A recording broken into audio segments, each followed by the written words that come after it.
السلام علیکم عزیز طلباء و طالبات، امید ہے کہ آپ سب خیریت سے ہوں گے۔ اللہ تعالیٰ آپ کو شاد و آباد اور خوش و خرم رکھے۔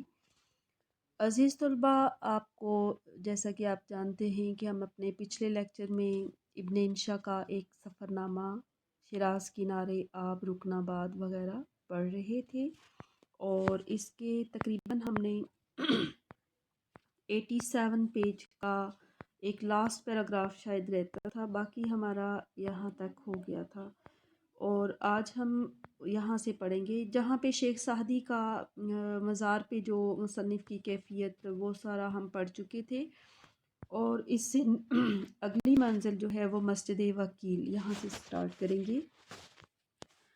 نادر شاہ کے قتل کے بعد شیراز میں کریم خان زند کی حکومت رہی، جو اپنی نیک نفسی اور رایا پر دوستی کے لیے مشہور تھا۔ اس نے بادشاہ کا لقب اختیار کرنے سے انکار کر دیا تھا اور خود کو وکیل الرایا ہی کہا۔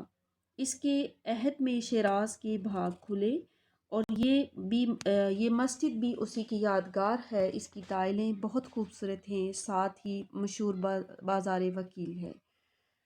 یہاں مصنف آپ کہتے ہیں کہ جو شیخ سعدی کے مزار کے بعد ہم نے جو آگے ہماری منزل تھی وہ مسجد وکیل تھی، اور یہ جو مسجد وکیل ہے، نادر شاہ درانی کے قتل کے بعد شیراز میں جس کی حکومت رہی وہ کریم خان زند تھا، اور یہ بہت ہی نیک نفس اور رایا پرور دوست بادشاہ تھا، اور اس نے اپنے لیے بادشاہ کا لقب اختیار کرنے سے انکار کر دیا تھا، اور یہ خود کو رایا کا وکیل کہلایا کرتا تھا۔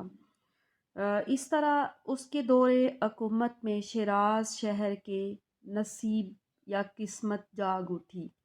بھاگ کھلے کا مطلب ہے قسمت جاگ اٹھی، اور یہ مسجد اسی کے یادگار میں بنائی گئی، یعنی کہ اسی کی یادگار ہے کیونکہ اس کے دور حکومت میں بنی ہے، اور اس مسجد کی ٹائلوں کا خاص طور پر ذکر ہے کہ یہ ٹائلیں بہت ہی خوبصورت تھیں۔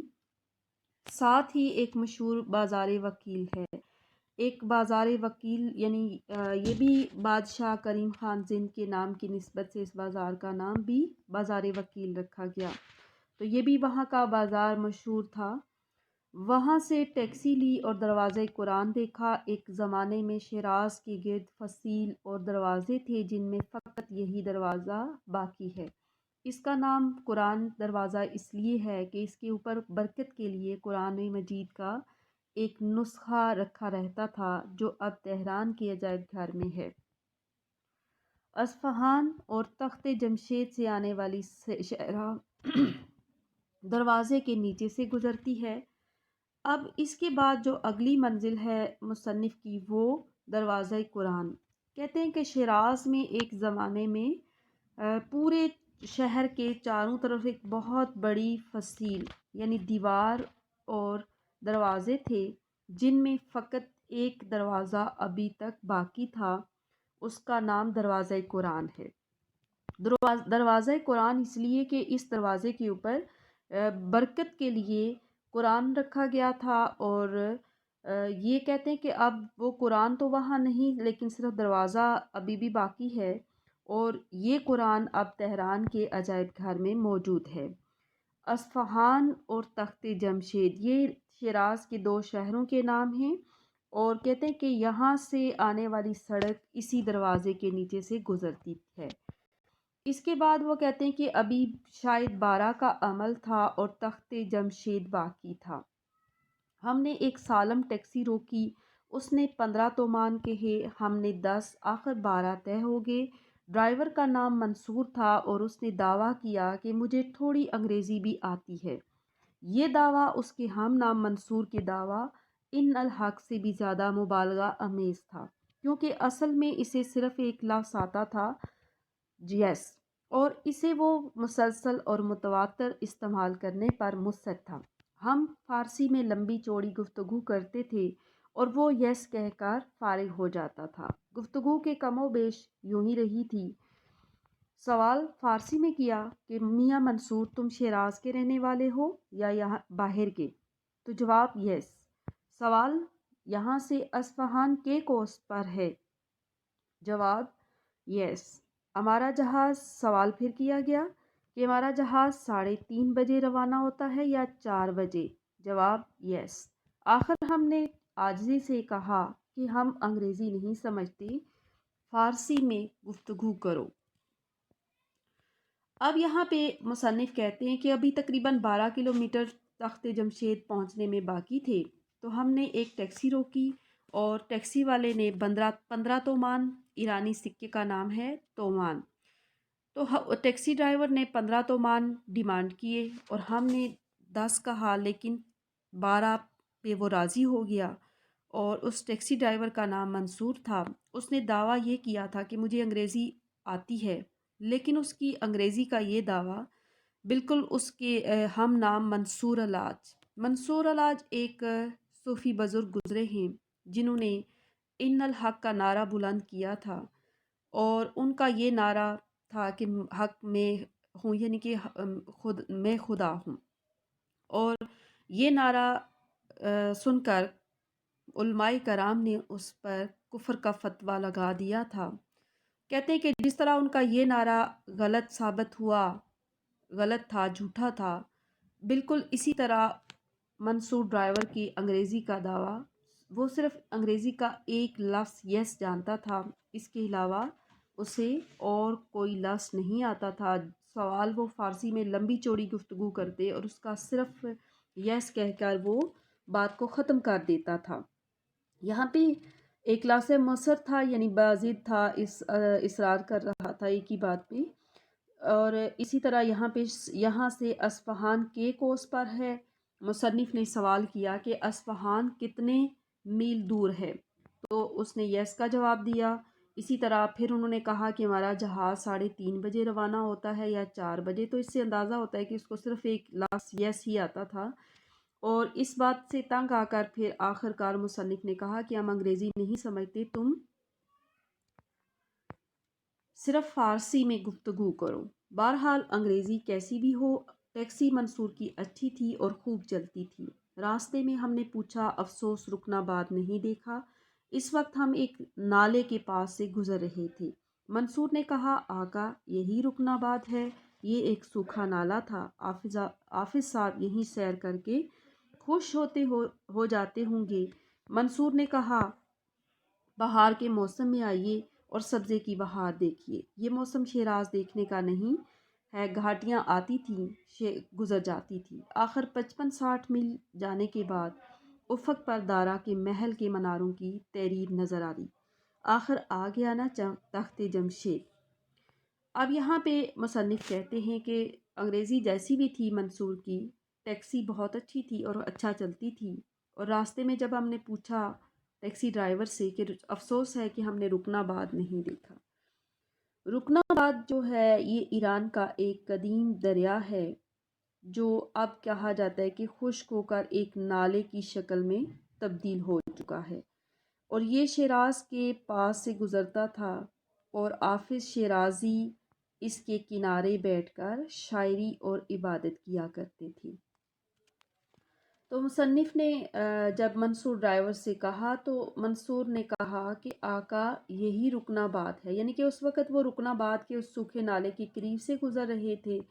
تو مصنف نے کہا کہ حافظ صاحب یہاں پر سیر کر کے خوش ہو جاتے ہوں گے، اور منصور نے کہا کہ یہ موسم بہار کا نہیں، اگر آپ بہار کے موسم میں آئیں تو یہاں سبزہ دیکھنے کو یہاں پہ یا خوبصورتی جو ہے وہ اس بہار کے موسم میں اس شہر کے کو 4 چاند لگا دیتی ہے۔ تو یہ موسم چونکہ شیراز دیکھنے کا نہیں، شیراز شہر کی جو وجہ شہرت ہے وہ گل و گلزار کی وجہ سے ہے، ادیبوں اور شاعروں کا اور گل و گلزار کا شہر کے طور پر اس کو جانا جاتا ہے۔ تو کہتے ہیں کہ یہ موسم چونکہ خزاں کا ہے اور شیراز دیکھنے کا نہیں۔ گھاٹیاں آتی تھی، یعنی پہاڑوں کے درمیان سے جو چھوٹی چھوٹی جو راستہ تھا یا جو چھوٹی گھاٹیاں پہاڑیاں آتی تھی، گزر جاتی تھی۔ اور آخر جب ہم نے 55-60 میل کی مسافت طے کر لی تو افق پر دارا کے محل کے مناروں پر کچھ لکھی ہوئی تحریر نظر آئی تو ہم سمجھ گئے کہ آخر ہم تخت جمشید پہنچ چکے ہیں۔ 12:30 بجے بج رہے ہیں اور دھوپ خاصی تیز ہو گئی ہے۔ دارائے اعظم کا شہر ازار سامنے ہے، ادھے نظر تک محلوں کے خرابے اور ستونوں کی قطاریں نظر آتی ہیں۔ 2500 سال پہلے یہیں تیسرے دارا اور سکندر اعظم کی فوجوں کا یدھ ہوا تھا اور دارا زخمی ہو کر اسی جگہ کھینچ رہا تھا، یہاں جہاں اب پیپسی کولا کا سٹال ہے۔ پیپسی کولا تو ایک طرف اس وقت اس غریب کے منہ میں کوئی پانی چبانے والا بھی نہ تھا۔ یہ جو امریکی ایمبولینس یہاں کھڑی ہے بہت بعد میں پہنچی، اور شیراز کا مشہور نمازی اسپتال بھی کوئی 2500 سال دیر سے بنا۔ اب یہاں پہ مصنف کہتے ہیں کہ جب ہم تخت جمشید پہنچے تو دن کے 12:30 بج رہے تھے اور دوپہر کا وقت تھا۔ دوپہر کو دھوپ خاصی تیز ہو چکی تھی، اور دارائے اعظم، دارا جو ہے یہ ایران کے بادشاہوں کا لقب ہے۔ دارائے اعظم یعنی سب سے بڑا بادشاہ، اس کا شہر ایزار بھی سامنے نظر آتا تھا، اور جہاں تک ہم نگاہ اٹھا کر دیکھیں محلوں کے خرابے کہتے ہیں کھنڈرات کو، تمام محل کھنڈرات کی شکل میں اور ستون ایک قطاروں کی شکل میں نظر آ رہے تھے۔ 2500 سال پہلے کہا جاتا ہے کہ یہاں پر تیسرے دارائے سوم کا اور سکندر اعظم کی فوجوں کا آپس میں مقابلہ ہوا، یدھ ہوا یعنی مقابلہ ہوا، اور دارا زخمی ہو کر اسی جگہ کھینچ رہا تھا کا مطلب ہے یہاں پر مارا گیا قتل ہو کر، جہاں اب پیپسی کولا کا سٹال ہے۔ کہتے ہیں کہ اب جس جگہ یہاں پہ قتل ہوا تھا اس وقت اس غریب کے منہ میں کوئی پانی ڈالنے والا بھی نہ تھا، لیکن اب اگر جب مصنف وہاں گئے تو کہتے ہیں کہ وہاں پر اب پیپسی کولا کا ایک سٹال بھی ہے۔ یہ جو امریکی ایمبولینس یہاں کھڑی ہے، کہتے ہیں کہ اب جو امریکی ایمبولینس یہاں کھڑی نظر آتی ہے یہ بھی بہت دیر بعد یہاں پر پہنچی، یعنی کہ یہ اب ہے، لیکن جب وہاں دارا کا قتل ہوا تھا تب یہ ایمبولینس نہیں تھی۔ اور اسی طرح شیراز کا جو مشہور نمازی اسپتال ہے یہ بھی کوئی 2500 سال بعد میں بنا۔ اس کے بعد آگے چل کر مصنف کہتے ہیں کہ دارا سے بھی ہماری ملاقات پرانی ہے۔ اس زمانے میں ہم اسکول کے ابتدائی جماعتوں میں پڑھتے تھے۔ سکندر اعظم کے ہاتھوں دارا کی شکست اور تباہی کا حال پڑھ کر چندہ افسوس نہ ہوا تھا، کیونکہ سکندر اعظم کو ہم مسلمان سمجھتے تھے، اور سکندر اعظم پر ہی کیا موقوف ہے۔ جتنے بھی ناموں میں فے، کاف، غائن، زوئے وغیرہ آئیں وہ ہندو تو بہرحال نہیں ہو سکتے تھے، مثلاً فیلکوس، ارسطو، افلاطون، فیثاغورس، سقراط، بقراط، اور ان دنوں ہمارے نزدیک قومیں فقط دو تھیں، ہندو اور مسلمان۔ افسوس ہوتا تھا کہ سکندر دریائے بیاس کے مغربی کنارے سے کیوں لوٹ گیا، ہمارا گاؤں بیاس کے مشرق میں کوئی زیادہ دور تھوڑی تھا، اے آمدنت باعث آبادی ماں۔ یہاں مصنف کہتے ہیں کہ دارا کے متعلق بھی ہم نے بچپن میں اسکول کے زمانے میں ابتدائی جماعتوں میں پڑھا ہے۔ دارا جو کہ ایران کے بادشاہوں کا لقب ہے، دارا اول یعنی پہلا بادشاہ، دوسرا تیسرا بادشاہ بھی دارا ہی کہلاتا تھا۔ تو کہتے ہیں کہ سکندر اعظم کے بارے میں بھی ہم نے جب بچپن میں ابتدائی جماعتوں میں پڑھا تھا کہ دارا کا سکندر کے ہاتھوں شکست اور تباہی کا حال، تو تب ہمیں بالکل افسوس نہیں ہوا تھا، کیونکہ ہم صرف سکندر اعظم کو مسلمان سمجھتے تھے، اور سکندر اعظم کو ہی نہیں بلکہ جتنے بھی نام وہ کہتے ہیں کہ فے، کاف یہ ان حروف سے شروع ہونے والے ہیں وہ ہندو تو نہیں ہو سکتے، کیونکہ چند عظیم سائنسدانوں کے نام بھی ہیں، اور یہ اس وقت چونکہ وہ ابتدائی جماعتوں میں پڑھتے تھے اور اتنا ان کا علم نہیں تھا، اور ان کے اپنے عقل و شعور کے مطابق وہ کہتے ہیں کہ ہم نے سوچا تھا کہ صرف دو ہی قومیں ہیں، ہندو اور مسلمان۔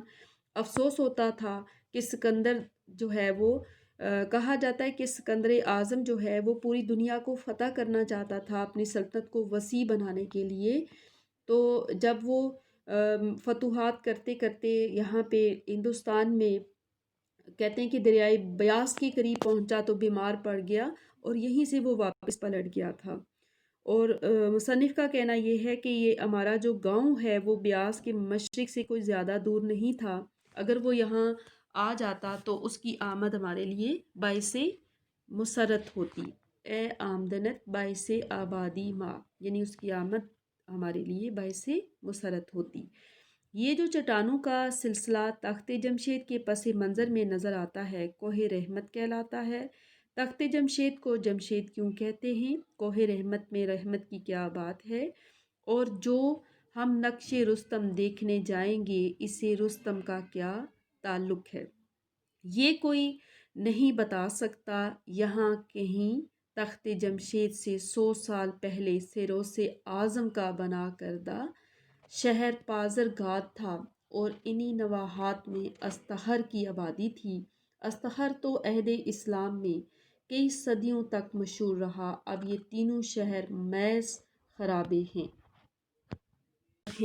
تخت جمشید اور کوہ رحمت یہ تمام کہتے ہیں کہ یہاں پہ ایک پہاڑوں اور چٹانوں کا سلسلہ جو تخت جمشید کے پس منظر میں نظر آتا ہے، اور اس حوالے سے وہ کہتے ہیں کہ تخت جمشید کو جمشید کیوں کہا جاتا ہے، کوہ رحمت میں رحمت کی کیا بات ہے، اور نقش رستم، یہ چیزیں جیسے تخت جمشید کو اور ان چیزوں کو میں پہلے بھی آپ کو آغاز میں بتا چکی ہوں۔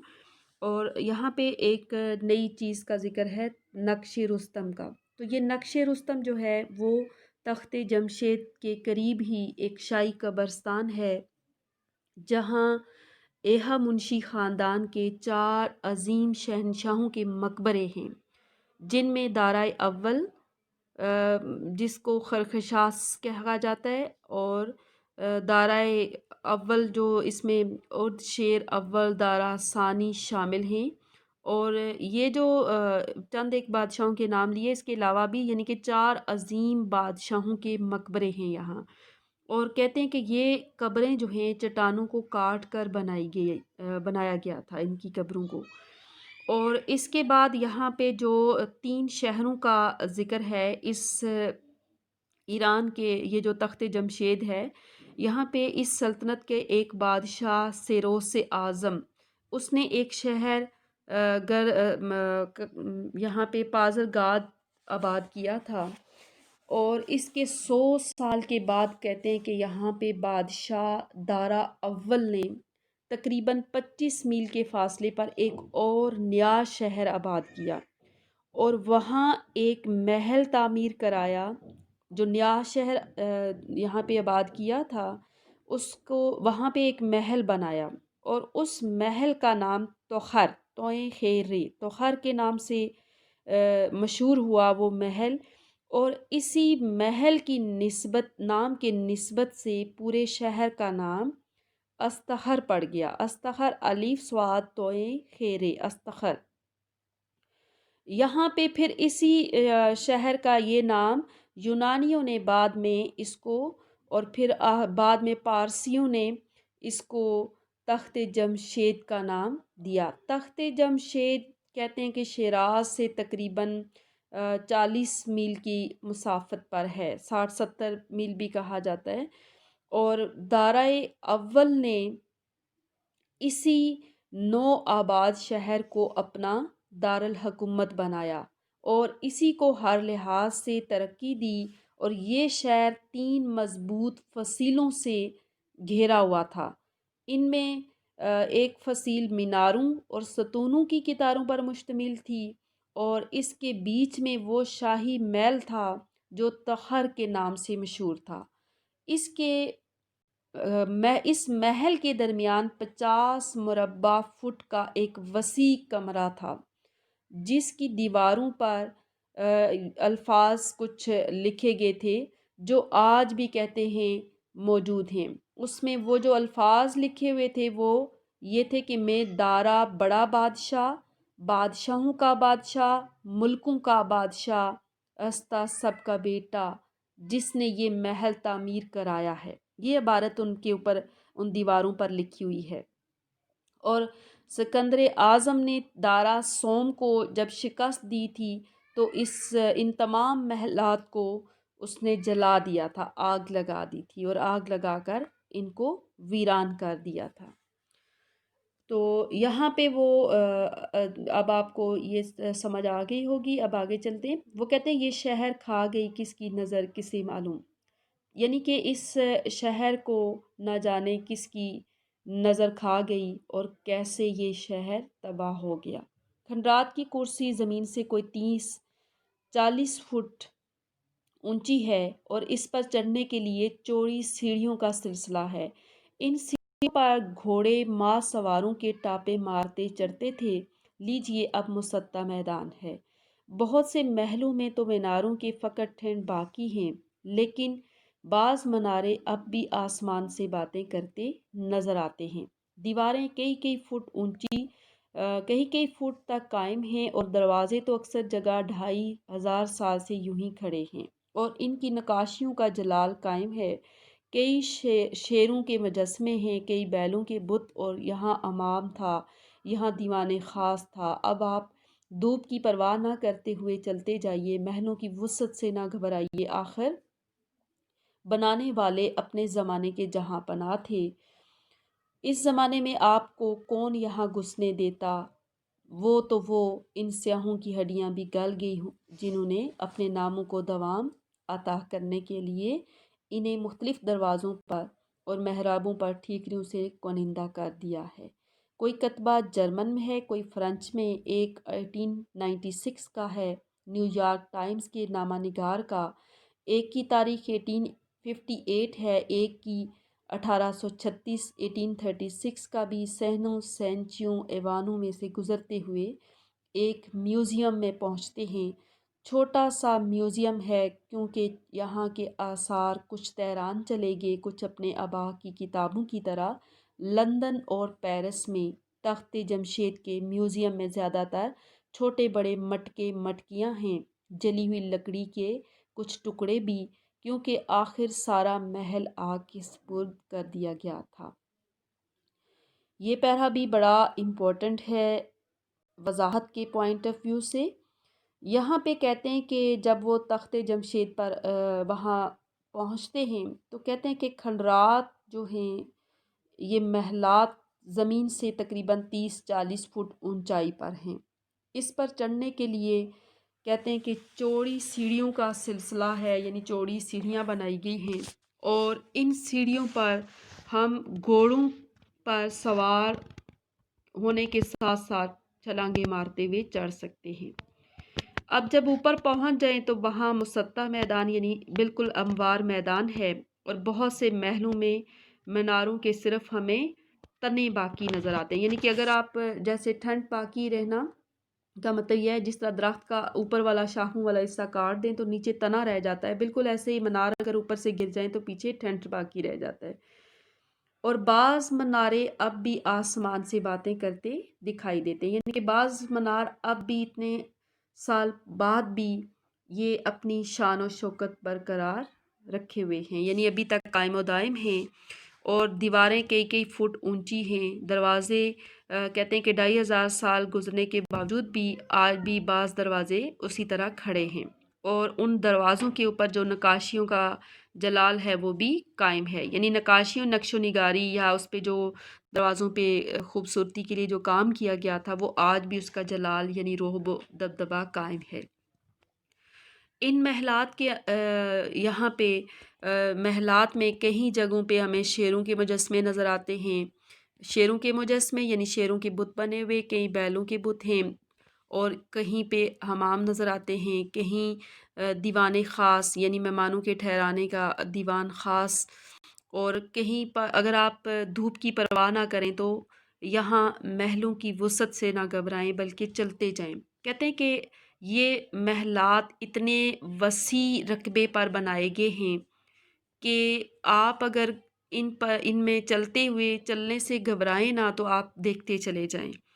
اور کہتے ہیں کہ اس زمانے میں جب یہ بالکل قائم و دائم آباد تھے، اگر ہم اس زمانے میں آتے تو یہاں ہمیں کوئی قدم بھی نہ رکھنے دیتا، اور ان سیاحوں کی ہڈیاں خاک ہو چکی جنہوں نے اپنے نام کو ہمیشہ زندہ رکھنے کے لیے ان دروازوں پر یہ مختلف دروازوں اور محرابوں اور ٹھیکریوں سے اپنے نام کو نندہ کر کے یہاں پہ کتبے لگائے تھے، اور کہتے ہیں کہ ان کے ناموں کے کتبے کچھ جرمن میں جا چکے ہیں، کچھ فرنچ میں، اور ایک کا جو 1896 کا نیو یارک ٹائمز کے نامہ نگار کا کتبہ ہے وہ، اور ایک کی تاریخ یہاں پہ کچھ ان کے کتبوں کے نام کے کتبوں کے حوالے سے بات ہے۔ اور پھر کہتے ہیں کہ آگے ہم ان صحنوں سے، ایوانوں سے گزرتے ہوئے ہم ایک میوزیم کے پاس جب پہنچے تو چھوٹا سا میوزیم ہے، اور یہاں کے آثار کچھ تہران چلے گئے۔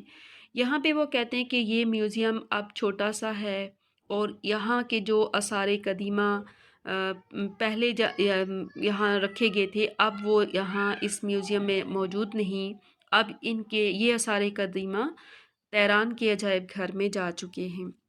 بالکل ایسے ہی جیسے ہم نے اپنے آباء و اجداد کے قیمتی ورثے کی حفاظت نہ کی، تو ہماری یہ کتابیں لندن اور پیرس کی لائبریریوں میں محفوظ ہیں، اور یورپین لوگ ہماری ان کتابوں سے مستفید ہو رہے ہیں۔ اور مسلمانوں پر زوال کی وجہ بھی یہی تھی کہ مسلمانوں نے اپنے آباء و اجداد کی تعلیمات کو ترک کر دیا، اور مسلمان وہ قوم جو حاکم تھی محکوم بن کر رہ گئی۔ ایک وقت تھا کہ جب وہ اپنے ان آباء کی کتابوں کی حفاظت کرتے تھے، ان کو پڑھتے تھے، ان پر عمل کرتے تھے، تو مسلمانوں کو عروج حاصل تھا۔ تو بالکل یہاں پہ جس طرح ہم نے اپنے آباء کی کتابوں کی حفاظت نہیں کی اور وہ لندن اور پیرس میں چلی گئی، اسی طرح اس میوزیم میں جو آثار قدیمہ رکھے گئے تھے ان کی حفاظت نہ کرنے کی وجہ سے وہ تہران جا چکے ہیں۔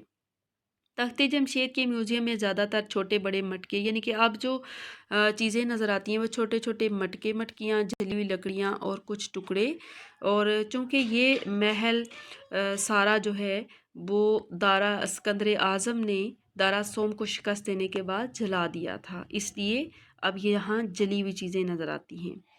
تخت جمشید میں سب سے رفیع الشان محل تو دارا کا ہے، دوسرے نمبر پر اس کے جانشین خرخشاہ سے اول کا، اور اس کے بعد یہاں پہ عزیز طلباء و طالبات، ابھی یہ سبق تھوڑا طویل ہے اور اس لیکچر میں کمپلیٹ نہیں ہو پائے گا، تو ہم اس کو یہاں سے آج ہم اس کو پیج نمبر 90 کے اسی حصے تک رہنے دیتے ہیں، اور باقی ہم انشاءاللہ اپنے اگلے لیکچر میں اس کو مشقی سوالات کے ساتھ کمپلیٹ کریں گے۔ تب تک کے لیے اللہ حافظ۔